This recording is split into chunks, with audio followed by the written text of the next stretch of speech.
আমি এখানে ভিক্ষা করতে আসি নাই, আমি এখানে টাকা তুলতে আসছি। তোর মতো ফকিনি রাখবে এই ব্যাংকে টাকা? তুই জানোস এই ব্যাংকে টাকা রাখতে হলে মিনিমাম 1 কোটি টাকার মতো টাকা রাখতে হয়। নোংরা ময়লা ছেঁড়া জামা কাপড় পরে থাকা সেই ছেলে প্রিমিস এখন 500 কোটি টাকার মালিক। কলেজে যে ছেলেটাকে সবাই গরিব ফকিন্নি বলে অপমান করত, সেই ছেলের আসল পরিচয় জানলে কি হবে কলেজের ছেলে মেয়েদের? চৌধুরী পরিবারের ছোট ছেলে প্রিমিস তাদের পরিবারের গরিবী পরীক্ষায় পাশ করে এখন তার অ্যাকাউন্টে 500 কোটি টাকা পায়। আর সেই টাকাগুলো জমা ছিল ঢাকা শহরের একটি নামি দামি ব্যাংকে, যেখানে শুধু বড় লোকেরাই টাকা জমা রাখতে পারত।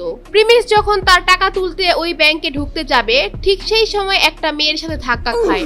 আর ঠিক তখনই সরি ম্যাম, আমি আসলে দেখি নাই। কি রে, তুই কানা নাকি? চোখে দেখোস না?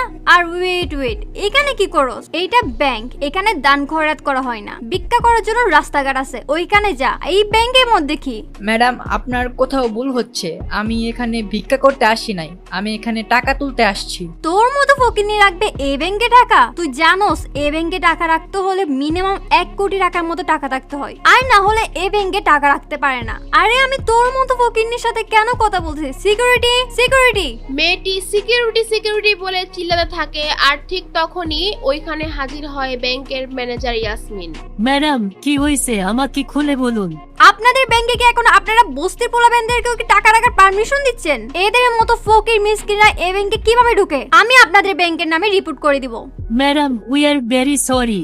এমনটা আর হবে না ম্যাডাম, এইবারের মতো কিছু মনে করেন না, আমরা বিষয়টা মাথায় রাখবো। ব্যাংকের ম্যানেজার কোনো কিছু না জিজ্ঞেস করেই মেয়েটিকে সরি বলে, কারণ মেয়েটি ছিল একটি প্রভাবশালী ব্যক্তির মেয়ে। এই ব্যাংকে তাদের অনেক লেনদেন হয়, তাই কিছু না জিজ্ঞেস করেই সে মেয়েটিকে সরি বলে এবং তাকে গাড়ি পর্যন্ত পৌঁছে দিতে যায়। আর এইদিকে প্রিমিস ঢুকে পড়ে ব্যাংকের মধ্যে। ব্যাংকে ঢুকে সে এদিক সেদিক ঘুরতে থাকে। সে আগে কখনো ব্যাংকে আসেনি, তাই সে কিছুই বুঝে উঠতে পারে না। আর এইদিকে ব্যাংকের ম্যানেজার ইয়াসমিন ব্যাংকে ঢুকে প্রিমিসকে খুঁজে থাকে তাকে বের করে দেওয়ার জন্য। সে চারদিকে সব জায়গায় খুঁজে থাকে কিন্তু তাকে পায় না। সে মনে করে প্রিমিস ব্যাংক থেকে চলে গিয়েছে। আর ঠিক তখনই ইয়াসমিনের চোখ পড়ে ব্যাংকের ভিআইপি রুমের দিকে, যেখানে প্রিমিস হেঁটে ঢুকতেছিল। এটা দেখে ঠিক তখনই ম্যানেজার ইয়াসমিন বলে, এই ছেলে দাঁড়াও, দাঁড়াও। প্রিমিসকে দাঁড়াতে বলার পরেও প্রিমিস ওইখানে না দাঁড়িয়ে ভিআইপি রুমের ভিতরে ঢুকে যায় আর ভিতর থেকে দরজা লক করে দেয়। আর এইদিকে ম্যানেজার ইয়াসমিন ভয় পেয়ে যায়, কারণ ভিআইপি রুমে সবাই ঢোকার আগে ইয়াসমিনের পারমিশন নিয়ে তারপর ঢুকতে হয়। আর কেউ ঢোকার আগে ইয়াসমিন সেই ভিআইপি রুমে থাকা হেড ম্যানেজারকে কল দিয়ে বলে দেয়, কিন্তু প্রিমিস তো কিছু না জিজ্ঞেস করে সেই রুমের ভিতর ঢুকে পড়ে। তাই ইয়াসমিন খুব টেনশনে পড়ে যায়। আর এইদিকে প্রিমিস ভিআইপি রুমে ঢোকার কারণে হেড ম্যানেজার বলে, এই আপনি কি চান এখানে তো কেউ পারমিশন ছাড়া আসতে পারে না, আপনি কিভাবে আসলেন? আমি আমার টাকা তুলতে আসছি এখানে। আপনি টাকা তুলতে আসছেন, আপনার কাছে কোনো চেক বই আছে? না, আমার কাছে কোনো চেক বই নাই।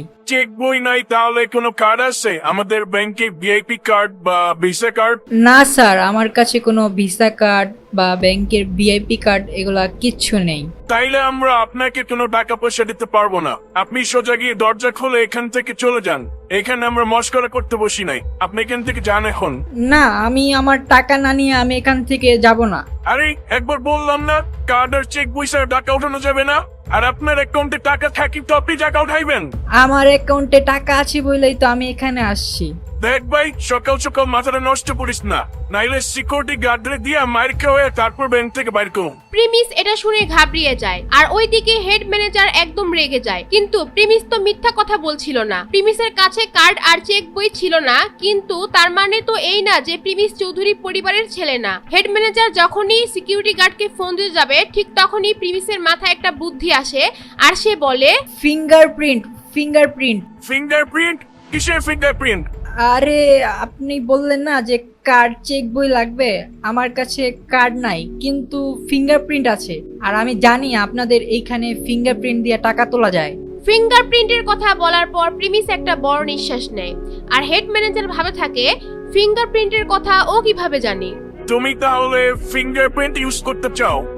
হ্যাঁ, আমি ফিঙ্গারপ্রিন্ট ব্যবহার করতে চাই। হেড ম্যানেজার এটা শোনার পর আরো কনফিউজড হয়ে যায় আর ভাবে ওকে একটা চান্স দেওয়া যায়। আর তারপর ম্যানেজার ফিঙ্গারপ্রিন্টের মেশিন টেবিলের উপর রেখে বলে, এই ছেলে, এখানে ফিঙ্গারপ্রিন্টের মেশিন রাখা আছে, চুপচাপ তুমি মেশিনের মধ্যে তোমার হাতের আঙুলটা বসাও। তারপর প্রিমিস তার হাতের আঙুল ওই মেশিনের মধ্যে চাপ দিয়ে ধরে রাখে। কিছুক্ষণ পর মেশিনে দেখা যায় তার ফিঙ্গারপ্রিন্ট ম্যাচ করছে না।